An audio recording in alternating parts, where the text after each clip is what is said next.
Hello everyone, welcome back to our channel GPAT discussion centre. जैसा कि आपको पता है जीपैट 2024 का एग्जाम आने वाला है और उसी जीपैट के एग्जाम में हर साल कुछ ऐसे टॉपिक होते हैं जिससे लगभग क्वेश्चन आता ही आता है।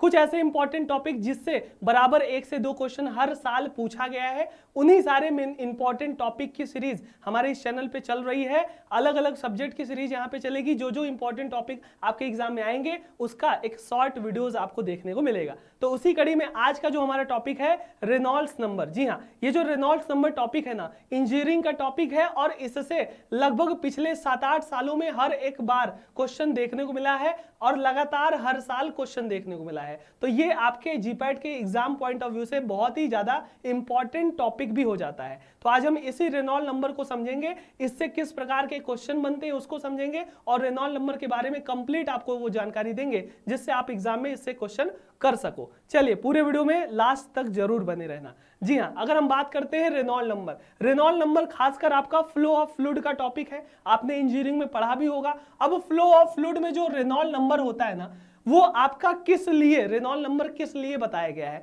तो समझ लीजिए सिंपल है कि रेनॉल्ड नंबर आपका फ्लूइड के फ्लो पैटर्न को बताता है। जो फ्लूइड होता है यानी कि जो लिक्विड होता है वो किस प्रकार से फ्लो कर रहा है उस चीज को बताने का काम कौन करता है, रेनॉल्ड नंबर। यानी कि फ्लूइड फ्लो पैटर्न को बताने का काम करेगा रेनॉल्ड नंबर। अब देखिए रेनॉल्ड नंबर में सिंपली आपको यह बताया जाता है कि जो फ्लूइड है, जैसे आप क्या है, एक पाइप है, पाइप में से जैसे कोई लिक्विड फ्लो कर रहा है। आप अपने घर में जब गार्डन वगैरह में पाइप से पानी वगैरह डालते हो ना, तो सिंपली पाइप से जो लिक्विड फ्लो होगा या तो ऐसे लेमिनार फ्लो होगा, स्टेडी फ्लो होगा। क्या होगा, स्टेडी फ्लो होता है, एक सीधी रेखा में होता है। और कभी कभी उस पाइप से जो फ्लूइड फ्लो होगा ना वो टर्बुलेंट होता है। टर्बुलेंट मतलब कुछ इस प्रकार से, मतलब क्या होता है, जब आप पाइप से पानी डालते हो तो क्या होता है, पाइप अगर नॉर्मल पकड़े रहो तो उस समय पानी का जो धार होता है, पानी का जो फ्लूइड का पैटर्न होता है फ्लो करने का, वो स्टेडी होता है, लेमिनार होता है, एक दिशा में होता है, सीधा होता है। लेकिन उसी पाइप को प्रेशर लगा दो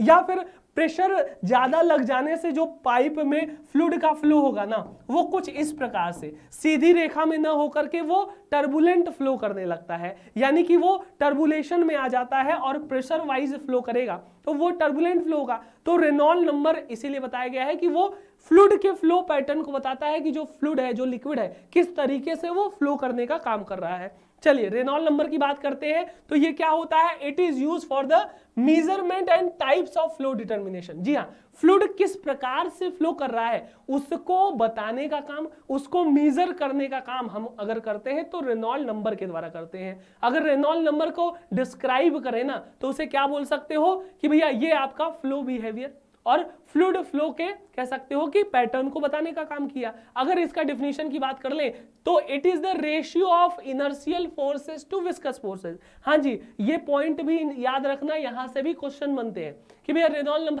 नंबर किसे बोलते हैं, तो आप बोल दोगे ratio of inertial forces to viscous forces. अब जहां पे इनर्शियल फोर्सेस विस्कस फोर्सेस का ये जो रेशियो है RE यानी कि रेनॉल्ड नंबर हुआ।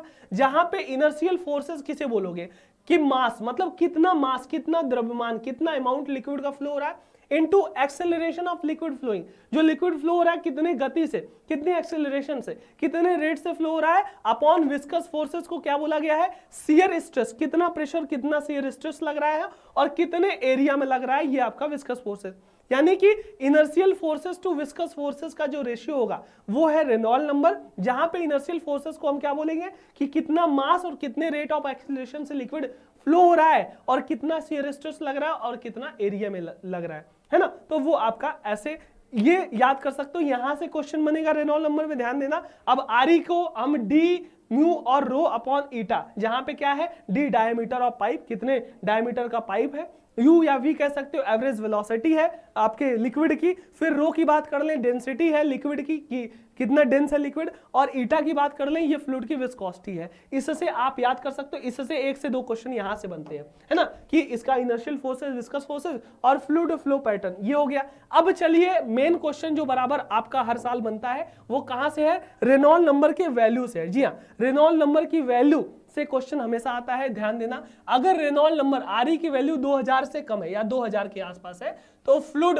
किस प्रकार सा है, लेमिनार या स्टेडी फ्लो, यानी पाइप से सीधी रेखा में फ्लूइड फ्लो करेगा। अगर क्या है 2000 के आसपास इसका वैल्यू है रेनॉल्ट नंबर की, तो फ्लूइड हमारा जो फ्लो हो रहा है वो लेमिनार फ्लो, विस्कस फ्लो या स्ट्रीमलाइन फ्लो होगा। अगर आरई की वैल्यू मोर देन 4000 है, 4000 से ज्यादा है, तो वो जो फ्लूइड का फ्लो है ना टर्बुलेंट बोला जाएगा, यानी प्रेशराइज्ड तरीके से, टर्बुलेंट तरीके से। ये याद कर लेना, 2000 है तो लेमिनार या विस्कस या स्टेडी फ्लो सीधी रेखा में, और आरई का वैल्यू 4000 ज्यादा है तो टर्बुलेंट फ्लो हो गया। और आरई की वैल्यू 2000 से 4000 के बीच में अगर आ रही है, आरई की वैल्यू यानी रेनॉल्ट नंबर की वैल्यू 2000 से 4000 के बीच में आ रही है, तो फ्लूइड का फ्लो क्या होगा, लेमिनार टू टर्बुलेंट, मतलब पहले लेमिनार होगा फिर उसके बाद टर्बुलेंट चेंज हो जाएगा। ये इसका पूरा फ्लो पैटर्न और फ्लो बिहेवियर को निकालने के लिए ये तीन वैल्यू आपको 2000, 4000 और 2000 से 4000 के बीच में सीधी रेखा में, यहाँ पे सीधी रेखा में ये टर्बुलेंट है और ये सीधी रेखा से टर्बुलेंट, ऐसे सिंपली याद कर लोगे। और इस टॉपिक से मैं पक्का बता रहा हूं आपको जीपैट के एग्जाम में एक क्वेश्चन आएगा ही आएगा, कभी कभी तो दो पूछ देता है, तो एक क्वेश्चन आपका इस वैल्यू से बन सकती है या फिर रेनॉल्ट नंबर का definition inertial forces viscous forces से बन सकती है। समझ में आया कि फ्लूइड के फ्लो डिटर्मिनेशन को यहाँ पे बताने के लिए रेनॉल्ट नंबर होता है, और ये वैल्यू आप जरूर याद करके जाना, इसको देख करके जाना, इससे क्वेश्चन बनेंगे ही बनेंगे। अगर वीडियो अच्छा लगा हो, इसी तरीके से ढेर सारे टॉपिक की जानकारी आपको चाहिए जीपैट के एग्जाम में जो टॉपिक आते हैं, तब आप कमेंट कर देना आने वाले कौन कौन से टॉपिक हम बताएं, और हमारे चैनल के साथ जुड़े रहना। जीपैट की तैयारी आप करते रहो, ढेर सारे जो महामैराथन वगैरह है उसके क्वेश्चन भी आपको मिल जाएंगे कि किस प्रकार के क्वेश्चन बन सकते हैं।